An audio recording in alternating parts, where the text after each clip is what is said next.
Hi, my name's Phil. I like talking about politics, and in this video, I'd like to discuss the government's announcements that they intend to sell off Channel 4. I'm going to be going over the government's arguments for this and disintegrating those, taking a look at what the real reasons are likely to be, and then looking at the prospects of enough MPs opposing the move to stop it. But first, if you'd like to be notified of daily news and politics, please subscribe to the channel and click the bell notification icon. So let's begin with the main arguments that various insipid Tories, including the so-called Culture Secretary Nadine Dorries, have come up with for justifying what has been called cultural vandalism by even many in the Conservative Party. The first is the classic Tory argument about state-owned assets. Oh, taxpayer money shouldn't be spent on Channel 4, let the private sector run it. Now, this is a big one, and there are lots of contradictions to this seemingly simple statement. First of all, you may ask why so many Conservatives are opposed to this sale of Channel 4, given that Conservatives in general are opposed to taxes being spent on anything other than themselves. The first simple answer is that taxpayer money is not being used to fund Channel 4. That's a lie. Not one penny. Although it is a national television channel, it is completely self-funding via advertising revenues. In fact, one of the most ludicrous parts of this whole affair is that Nadine Dorries is claiming that she knows what's best for Channel 4. Oh, I've had a look at it and I've come up with this. This is the best thing to do. When only a few months ago, she made herself look like a prize tit in Parliament when she had to be corrected on how Channel 4 works. She tried telling MPs in a select committee that Channel 4 was in receipt of public money. She was corrected by a member of the committee and then just basically floundered. Should be brought into question and should be, particularly when it's a receipt of taxpayers' money. And just because it's a receipt of public money, we should never kind of audit the future of Channel 4, and we should never evaluate how Channel 4 looks in the future. But Channel 4 is not like the BBC. It's not in receipt of licence fee money. It makes its money from commercial operations. And so, although it's, but how can someone who has so little understanding of what she's talking about possibly be involved in strategic planning? So it doesn't cost a penny from public funds. So it's not a classic case of Conservatives wanting it sold off on that basis. But that's not the only counter to this false reasoning. Channel 4, unlike the BBC, does not produce original programming. It has a news department, but actual programmes have to be bought. This is part of their charter conditions. So it buys programmes from around the world, including in the UK. But more than that, because it's not a for-profit organisation, because it needs to clear its expenses, it is self-funding, but it doesn't have to worry about squeezing every last drop out to please the shareholders. So it can take more risks than a private television channel would dare. This means that commissioning work from lots of independent producers around the UK is possible. And this is what has a lot of Conservatives upset by it. Because far from being the natural reaction to free market capitalists in the Conservative Party, the move to sell Channel 4 actually hurts private enterprise. There are producers around the country who would not be able to sell their products to an outlet with a purely commercial interest in maximising profits. So selling off Channel 4 would mean the loss of jobs in the private sector, as well as the loss of what became culturally important programmes and films that may never have existed without them. So this idea runs counter to Conservative thinking. Channel 4 actually is one of those concepts that crosses the political divide. You know, because for those of us on the left, what is it? It's a nationalised television channel that's free to publish culturally important material without having to consider keeping shareholders happy. And it's also free to be independent in terms of its pursuit of news issues. For the right, it's a vehicle for encouraging free enterprise in the British media sector that doesn't cost a penny in taxes. What's not to love? In fact, because it's a channel that does cross the political divide, there have been a few right-wing commentators suggesting it should be sold because it's a lefty construction. It's one of those classic things where people are basically contrary. So if you're on the right, you just look at the bits of it that appeal to the left and you just assume, oh, well, it's a left-wing thing. If you're on the left, you may look at the bits that appeal to the right and think it's a right-wing thing. But this is basically hilarious, describing it as like a lefty construction. Because I remember when Channel 4 came out, I was very young. My parents bought our first colour television for it. Later on, it sort of put me in mind of, apparently lots of people bought televisions for the coronation. This was a new television channel. In the days, like it's loads now. Previously, there were only 3. And really, there were only 2. There were 2 media outlets in this country. There was the BBC, because they had 2 channels, and there was ITV. That was it. So all of a sudden we had a third television corporation. And it was brought into being by Margaret Thatcher. Are these people really calling Thatcher a lefty now? Is that how far to the right the country has tilted, where Thatcher is now being called a commie? The times they are a-changing. Not in the way Dylan hoped for, though.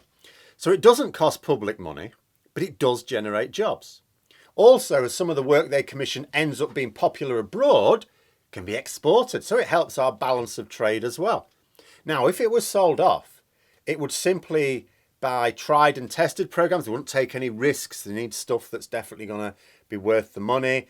That would mean a much higher proportion of programs just being imported from overseas.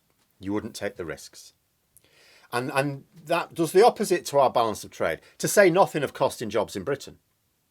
So, did they have any other pointless arguments? Yeah, some bonehead, might have been Doris herself, I actually can't remember, said that needed to be freed up so it could compete with Netflix. I mean, how? What?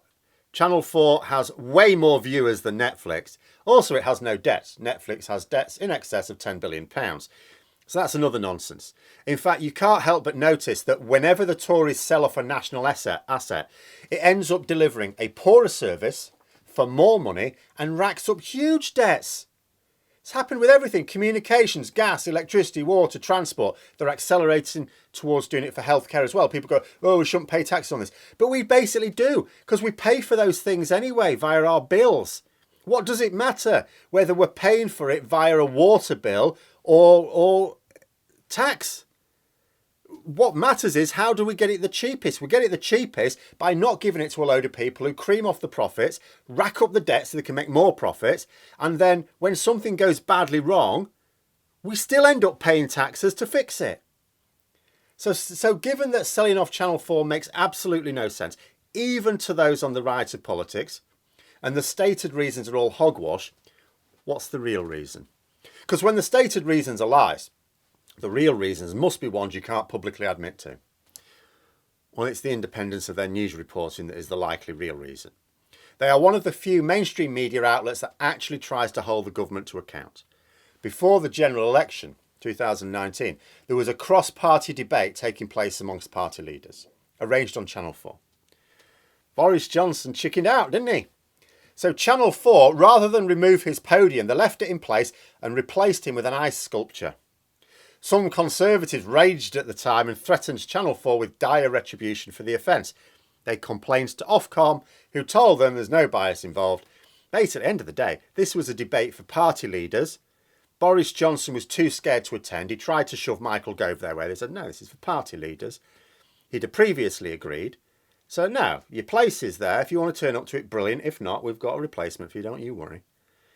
Not the first debate in the 2019 general election where he ran scared from either.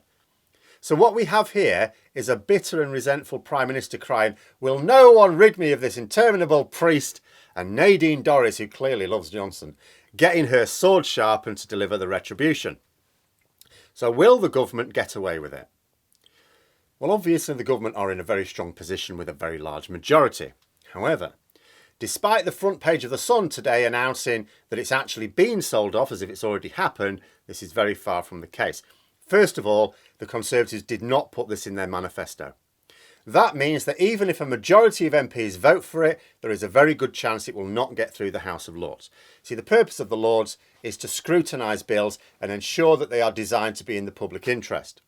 However, if the bill represents a manifesto promise from the party in government, they do let it pass. Maybe reluctantly with minor objections, but they will let it pass.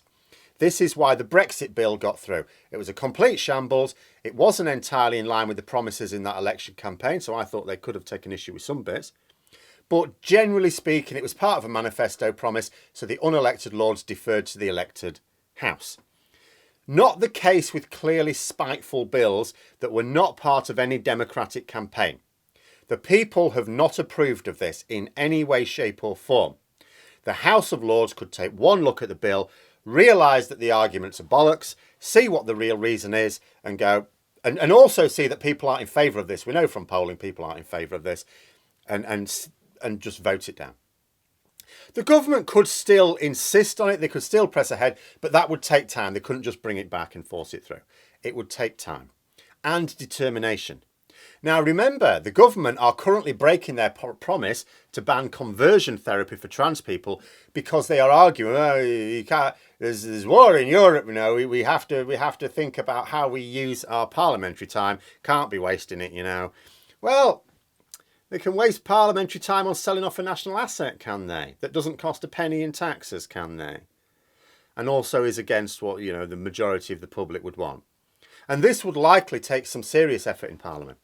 Not only because the Lords could easily block it, though it's too early to say how likely that is, it's not even guaranteed to get through the Commons. A number of senior Conservatives have not just expressed their lack of approval for the move, but outright opposition. It's got some quite cross.